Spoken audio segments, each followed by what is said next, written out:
Welcome again to our online class on the church. How do you like these recorded online virtual classes? Some people love them, some people hate them. Jury's still out for me. I know I'd rather people be here in person so that I can talk to them face to face and back and forth. I prefer that, but I guess this is good too. And I hope that it's helping you to think about what the church is, what the assembly should be, what the church community should be. And I hope you're beginning to get a feel for the essence of what Jesus meant to build. Here's an interesting question for you. Should worship assemblies be hot or cool? Hot or cool? Now, I'm not talking about the thermostat. Because if you've ever been in church leadership or had anything to do with church auditoriums, you know there is a never-ending battle over the thermostat, over the temperature in the auditorium. It's amazing how you can change the temperature 2 degrees and completely change who is comfortable and who's not. That's not what I'm talking about. Now, sometime back, I have a friend who is quite a talented music composer. And he opened my mind to the difference between hot media and cool media. Some terms coined by Marshall McLuhan. Hot media is like the songs on the radio or movies. You go to the movie theater, you sit down, and it just grabs you. You just sit there and enjoy the ride. It really doesn't demand much of you as far as your participation. It just engulfs your attention, and there's really nothing you have to do. Excuse me. Cool media, on the other hand, it's less encompassing of your senses. It requires a little interaction from you. You think of books that you're reading or cartoons.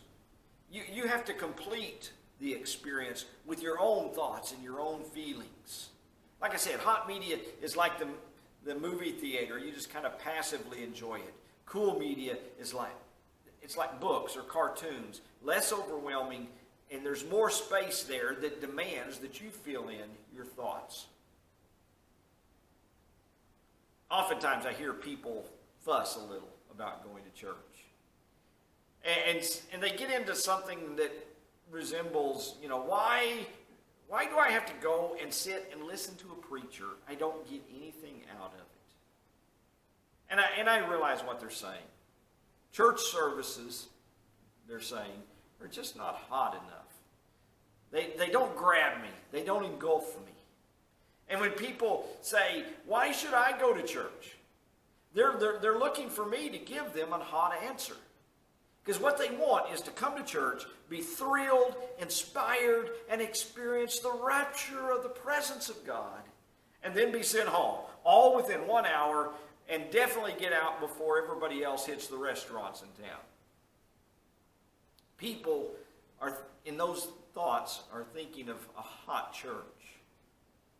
And likewise, the guy that says, I don't see why I have to go to church. I can worship God just fine walking in the woods, just being amongst nature. And what he's basing his idea of worship about in his spirituality, he's basing it on this idea of how the experience moves him, how it grabs his attention, how hot the medium is. People who are longing to be spiritual, but not religious. When you talk to them, usually what they're getting at is they're wanting that feeling inside. The reason that they regard church services as ineffective and as a waste of time is they're just not hot enough. But maybe it's because they're looking for the wrong thing from services. Maybe in general, people are looking for the wrong kind of thing. They're thinking of the church service kind of like a concert with good music, hopefully a good preacher, and they're wondering why they should have to get out of bed on Sunday morning when the concert's not that good. Well, just before Jesus went to the cross, he sat down with his disciples to celebrate the Passover meal. Now, Jerusalem is filled with people. Lots of people are excited about Jesus being there for Passover. There's people there just in general. But Jesus, in the midst of all of this popularity and all of this attention, would draw us to an upper room with just his disciples. It's a room they've borrowed just for the purpose of taking this meal. And it is a big deal. It's in all three of the early Gospels, Matthew, Mark, and Luke. And they focus lots of attention on this gathering. Mark 14, Matthew 26, and Luke 22. This is a massive deal, an important part of what Jesus is doing. Now, what they're eating is the deeply ceremonial Passover meal. It commemorated the time in which the Jews were delivered out of Egypt back in the days of Moses. When finally the death angel has to pass over for Egypt to let them go, and they put blood on their doorpost as a marker, as a community marker, so that the death angel would pass over each household. And God told them after they did that to always remember that night, to always remember what it cost to get them out of Egypt and what God had to do. And they had for generation after generation after generation after generation. They had met together as a community and somewhat as a nation on the Passover night around this meal. And the oldest child would say, "Father, why do we do this?" And then the father would tell them the story of their deliverance from Egypt. Well, that's what Jesus and the apostles and the disciples are all gathering around to do in Luke. Like I said, Luke chapter 22. But then Jesus does something interesting. It says, verse 14, "When the hour came, Jesus and his apostles reclined at the table, and he said to them, 'I have eagerly desired to eat this Passover meal with you before I suffer.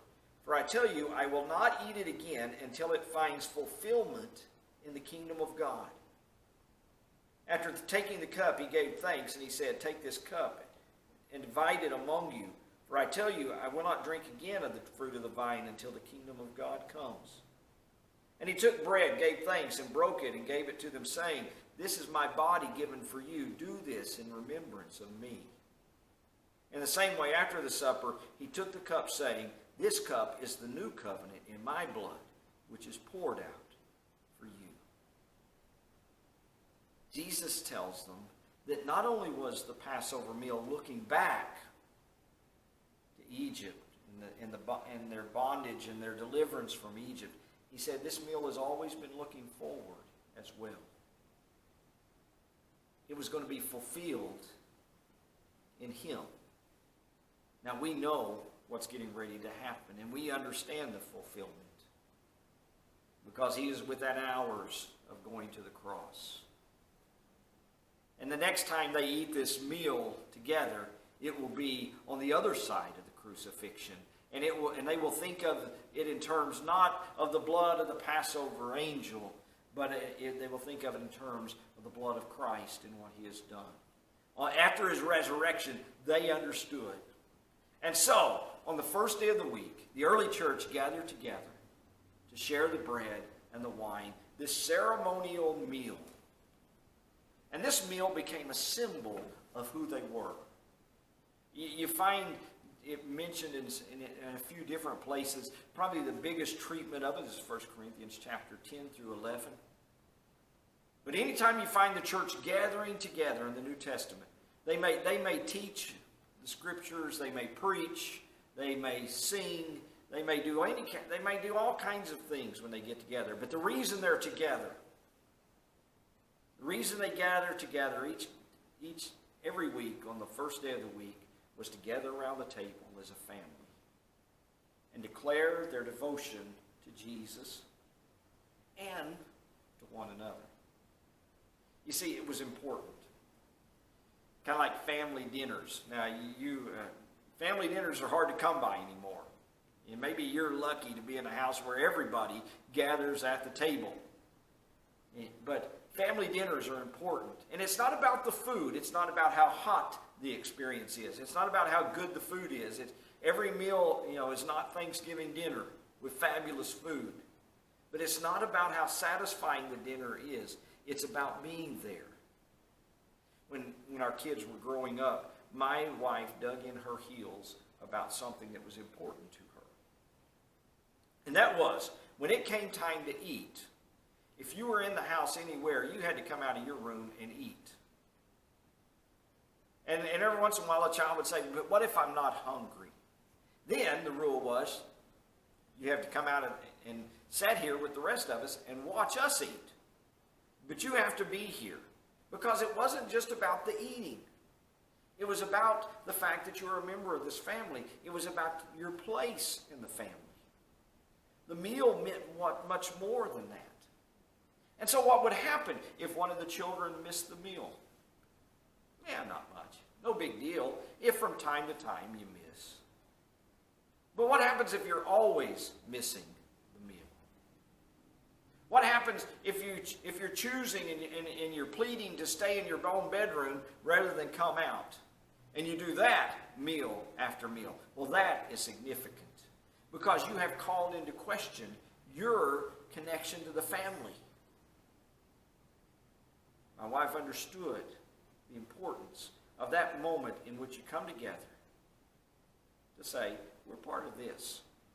This is who we are. When you were baptized, you made a declaration to Christ and to the rest of the Christian family that I am one of you.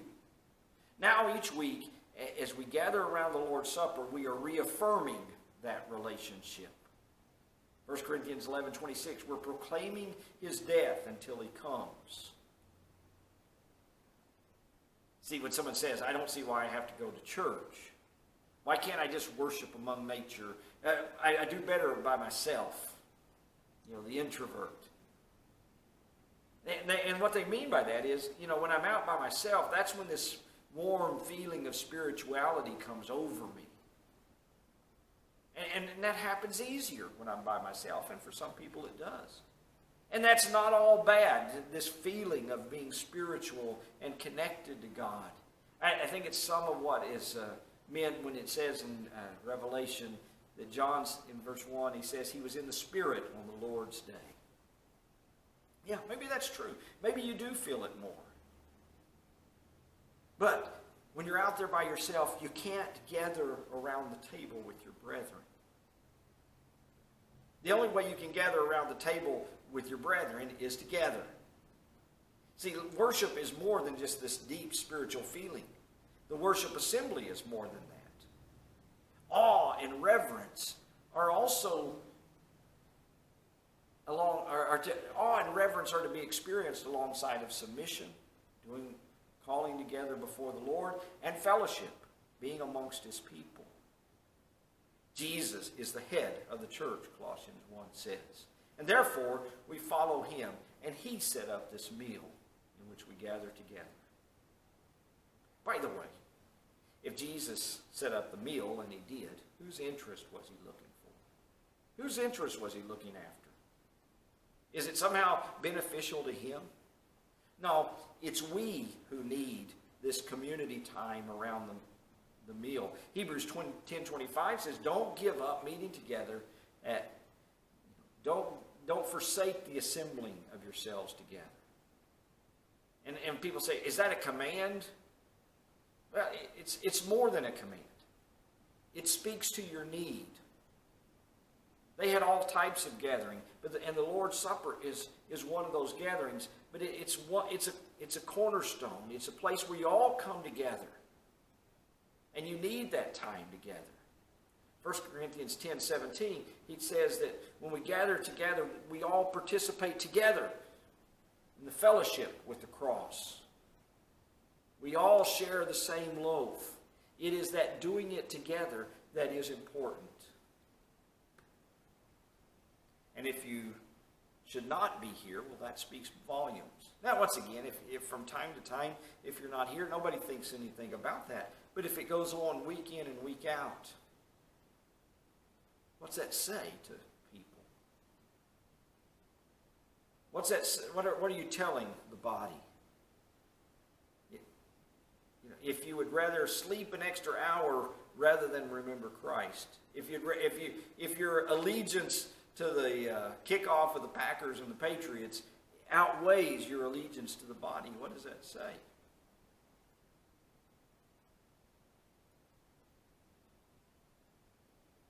If you want to follow Jesus, then you need to put your trust in what he has designed.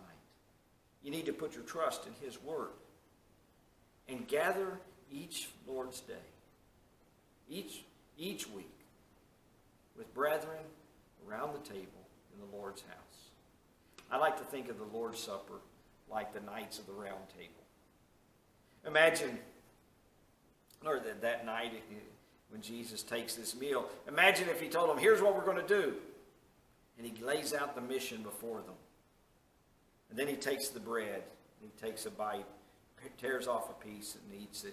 Then he passes the loaf to the person next to him, who takes off a piece and eats it. What's that person just said? I'm in. I'm in. I'm committed. I'm devoted. Then he passes the bread to the next person who takes some of it. Then they start the cup around, and each of them drink from it. But perhaps it gets around to the other side, and here comes this fella, looks at it, thinks about it, and then he just passes it on without taking any of it. What would that tell you? That would tell you that he's not in. When we gather around the Lord's Supper each week, when we gather around the Lord's table, we share in it together as a statement to the Lord of worship, in which we say, I serve you, of reverence to him, and also a statement of fellowship to one another. And you can't do that by yourself. That takes gathering together with the Lord's people. That's what the Sunday morning assembly is all about.